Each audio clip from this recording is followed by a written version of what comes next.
कब, क्यों और कहा हा अर्जुन हिंगोरानी यांनी दिग्दर्शन केलेला एक रहस्यमय थरारपट 8 मे 1970 रोजी प्रदर्शित झाला होता.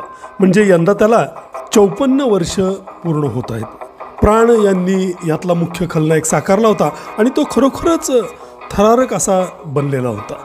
प्राण यांच्या जोडीला धर्मेंद्र, बबिता यांच्याही यात भूमिका आहेत. चित्रपटाचं संगीत होतं कल्याणजी आनंदजी यांचं. या चित्रपटातली रहस्याची गुंफण अतिशय सुंदर रीतीनं दिग्दर्शकाला जमल्यामुळं चित्रपट हा रसिकांना खिळवून ठेवण्यात यशस्वी झाला होता. यातली गाणीही सुंदर होती.